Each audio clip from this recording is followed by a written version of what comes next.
Саламатсыздар ма, құрметті әріптестер, қайырлы күн. Бүгінгі вебинарымызға қош келдіңіздер.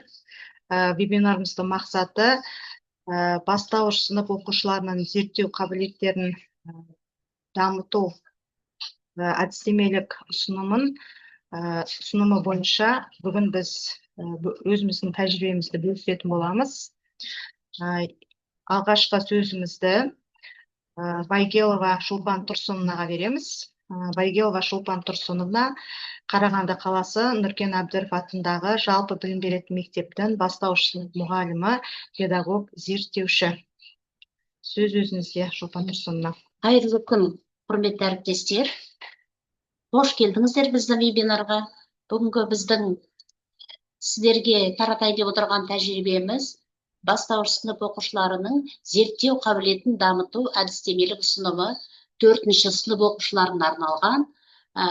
Бұл бағдарламаны дайындаған бастауыш сынып мұғалімі, педагог зерттеушісі Касымова Дина Кемкуловна және бастауыш сынып мұғалімі, педагог зерттеуші Байгелова Шолпан Тұрсыновна. Бұл әдістемелік ұсыным негізі 6 бөлімнен тұрады. Әдістемелік ұсынымды құрастыруға не себеп болды?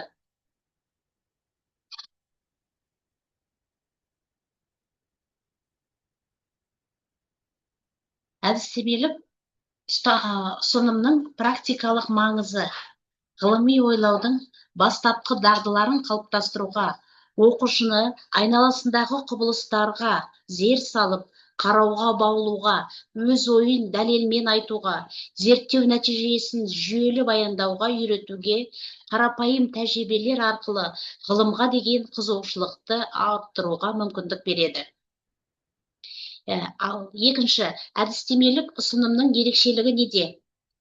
Әдістемелік ұсынымның ерекшелігі ғылыми зерттеу элементтерін ойын арқылы баланың табиғи қызығушылығына сүйене отырып ұсынуы. Мұнда күрделі ұғымдар мен әрекеттер оқушының қабылдауына жеңіл, түсінікті тілде практикалық тапсырмалармен сабақтастырылып беріледі.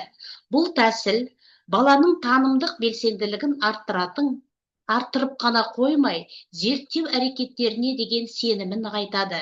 Сонымен қатар, әдістемелік ұсыным бастауыш сынып оқушыларының зерттеушілік дағдыларын кезең-кезеңмен жүйелі дамытуға бағытталған. Қарапайым бақылау мен тәжірибеден бастап, жобалық жұмысқа дейін түрлі деңгейдегі тапсырмаларды қамтиды. Оқушылардың сенімділігін, жауапкершілігі және сөйлеу мәдениетін арттыруға жағдай жасалады. Қорытындылай келе, бұл әдістемелік ұсынымның нұсқаулары бастауыш сынып оқушыларының зерттеушілік дағдыларын кезең-кезеңмен дамытып, оларды белсенді оқу әрекетіне тартатын, ғылыми ойлауға бейімдейтін тиімді педагогикалық құрал. Осы нұсқауларды жүйелі қолданып, мұғалім оқушылардың танымдық әлеуетін барынша аша алады. Қажетті нәтижелерге қол жеткізу үшін ұсынымның мазмұны қай құжаттарға сүйеніп ұсынылды? Бұл әрине бірінші өзіміздің ОСО-ға және оқу бағдарламасына және бастауыш сынып оқушыларының зерттеу қабілетін дамытудағы әдістемелік ұсыным бар, соған сәйкестендіріп құрастырылған. Келесі, әдістемелік ұсынымы арқылы қандай жаңа нәтижелерге қол жеткізуге болады? Ал бірінші, мұғалімдер оқушылардың зерттеушілік дағдыларын жүйелі қалыптастыруға бағытталған тиімді әдістерді меңгереді және оларды оқу үдерісіне шығармашылықпен енгізе алады. Сонымен қоса, оқушылар ғылыми мәселені анықтау, болжам құру, ақпарат іздеу, талдау жасау және қорытынды шығару сынды зерттеу әрекеттерін саналы түрде орындай алатын деңгейге жетеді. Пән мұғалімдері оқушыны зерттеу жұмысына қызықтырудың тәсілдерін терең түсінеді және жас ерекшелігіне сәйкес бейімделген тапсырмалар арқылы зерттеушілікке баулиды. Келесі, оқыту процесінде қандай пәнаралық байланыс? Ал бұл жерде біз оқыту процесінде Бұл орта буынға барған кезде балалар жаңа пәндер өтеді ғой. Сол пәндерге бастама болып саналады. Мысалы, химия, физика, география, және 5-ші сыныптан өтетін жаратылыстану пәндеріне фундамент бола алады. Келесі, ұсынымын жүзеге асыруда қандай педагогикалық технологиялар, сабақты ұйымдастыру формалары, оқу құралдарының әдістері мен тәсілдері оңтайлы болып табылды деп ойлайсыз? Ал бұл жерде біз көптеген педагогикалық технологияларды пайдаландық. Мысалы, дамыта оқыту, сын тұрғысынан ойлау, және зерттеушілік әрекеттері. Енді атап өтетін болсақ, осы әдістемелік ұсынымда ең бір тиімді технологиялардың бірі ол жобалау зерттеу технологиясы. Бұның ерекшелігі оқушылардың осы жобаға деген қызығушылықтарын арттыру. Және де бұл жобаның нақты тиімділігі әр оқушы жоба қорғай бермейді ғой. Әсіресе бастауыш сыныпта оқушылар жоба қорғау кезінде бір қорқыныш немесе өзіне бір сенімсіздік бойында болады. Сондықтан ондай оқушылардың жобаға деген қызығушылығын арттыру үшін ең бірінші біз диалог арқылы сұрақ жауап қоямыз ол балаға. Яғни ол бала жаңағы зерттеу жұмыс нені жақсы көреді, немен айналысқанды ұнатады бос уақытында деген сұрақтар қою арқылы біз оқушылардың қай бағытта қызығушылығы бар екенін анықтап алады бұл технология арқылы. Содан кейін сол арқылы жұмыс жасайды. Енді әдіс ең тиімді көптеген әдістер қолданылды. Соның ішінде тиімді әдістерге тоқталатын болсақ, бұл эвристикалық әдіс. Эвристикалық әдісте оқушылар мысалы кез келген пәнде бір сұрақтар қойылады өмірге байланыстырып. Сол сұрақтарды негізі біз мұғалім ретінде бірден жауабын айта саламыз. Осы эвристикалық әдістің ең бір тиімділігі оқушылар қойылған сұрақты оны өздеріне біз қайтадан бағыттаймыз. Үй жұмысы ретінде, қосымша тапсырма ретінде біз береміз. Осы сұрақты интернет арқылы немесе ата-ананың қолдауымен, көмегімен осы сұраққа жауап іздеп кел деп, жалғыз жаңағы бір оқушыға ғана бермейміз, барлық оқушыларға біз осы сұрақты жауабын тауып келдер деп келесі сабаққа тапсырма беріледі. Содан кейін келесі сабақта осы туындаған сұрақтарды оқушылар өздері жауаптарын тауып әкеледі. Міне бұл зерттеу жұмысына бір тиімді әдістің бірі болып саналады.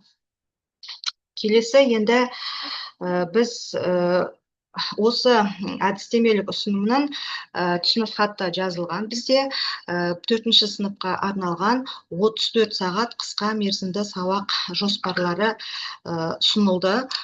Бұл сабақ жоспарлары бізде әр тапсырма Блум таксономиясының 6 кезеңдеріне арналып 3 тапсырма берілді. Және дескрипторлар берілген. Бұл қосымша ретінде осы әдістемелік ұсынымға тіркелген. Енді нақты практикалық жұмысқа келетін болсақ, бізде өте көптеген зерттеушілік бағытта, жобаны қорғау бағытында көптеген жұмыстар жүргізілді. Соның ішінде біз үздік жоба қалалық ғылыми зерттеу жобасына қатыстық. Бұл жобада біз чия тұқымы арқылы, өздеріңіз экранда көріп отырғандай, осындай біз чия тұқымы арқылы көк шөпті өсірдік. Бұл жобаға бір ғана оқушы қатысқанымен, бұл шөпті барлық оқушылар бірігіп, сыныптағы 25 оқушы 25 осы көк шөпті біз өсіріп шығардық. Бұл үздік жобада Құсайынова Аяулым жүлделі 3-ші орынға ие болды. Өте қызықты өтті. Және де бізде осы әдістемелік бастауыш сыныпты оқытудағы оқушылардың зерттеу қабілетін дамытудағы әдістемелік ұсынымда біз жыл сайын зерттеушілік конференция тәжірибе алаңын өткізіп отырамыз, өздеріңіз экранда көргендей. Және де Абай атындағы Қарағанды облыстық балалар кітапханасында 5-ші телеарна диктор Сәбитова Әсел Құсайынқызымен осы біз зерттеу жұмыстарын қалай жүргіземіз, сол тақырыпта пікірталас жүргіздік біз. Содан кейін жыл сайын біз Жас Эйнштейн зерттеу жұмысы ұйымдастырамыз, жобасын ұйымдастырамыз. Әрине бұл зерттеу жұмыстарында ең бірінші көңіл бөлерлік жағдай өте жас ерекшеліктеріне жай және қауіпсіз болу керек. Бұл әдістемелік ұсынымда да бізде берілген қауіпсіздік ережелерін міндетті түрде оқушылармен таныстырып, естеріне сала отыруымыз керек. бұл зерттеу жұмыстарына оқушылардың барлығы жұмылдырылып қатысады.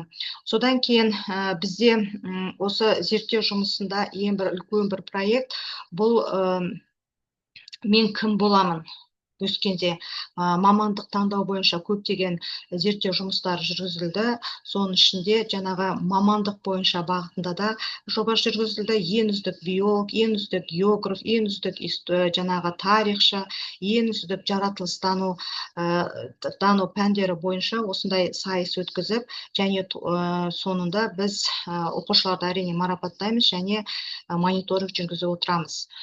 Жылдың соңында осы зерттеу жұмысында алған білімдерін қорытындылай келіп, галерея әдісі арқылы оқушылар өздерінің жеке-жеке портфолиоларын қорғайды. Бұл да үлкен бір жетістік деп айтуға болады. Және бізде жыл сайын бұл әдістемелік ұсынымды біз 3 жыл бойы жұмыс істеп келе жатырмыз.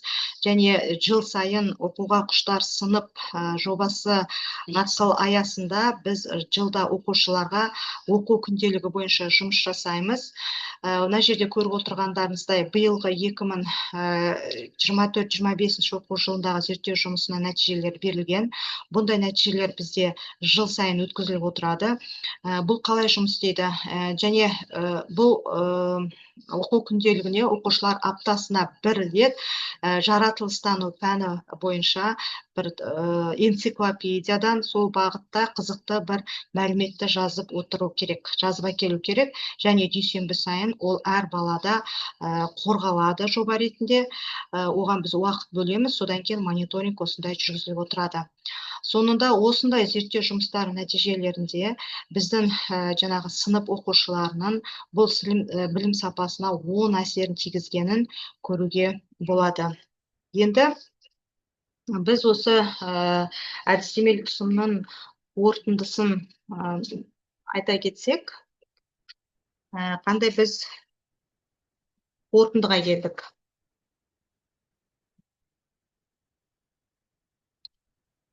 Бұл қорытынды бойынша бізде оқушылардың оқуға деген, зерттеу жұмысына деген қызығушылықтары артады. Және жобалық және зерттеушілік әдістерге кіріктіруге көмектеседі. Және әртүрлі жастағы оқушылармен жұмыс істеуге бағытталады. Яғни біздің әдістемелік ұсынымыз бастауыш сынып оқушыларының зерттеу дағдысын қалыптастыруға өте оң әсер етеді. Және оқушылардың зерттеушілікке баулитын бұл тәсілдер бұл ғылыми қызығушылығын дамытады, сыни және шығармашылық ойлауын қалыптастырады, нақты әрекет арқылы білімін тереңдетеді, өзін зерттеуші ретінде сезінеді және зор мүмкіндік береді. Енді өздеріңіздің бүгінгі біздің вебинар арқылы сұрақтарыңыз болса, сұрақтарыңызды қоюға болады. Біз осы сұрақтар арқылы сіздерге жауап беруге дайынбыз. Қандай сұрақтарыңыз бар? Теміртау, Саран қаласы, Бұқар Жырау аудандарында сұрақтарыңыз болса, қоя берсеңіздер. Сұрақ жоқ қой деймін кісілер. Сұрақ жоқ па?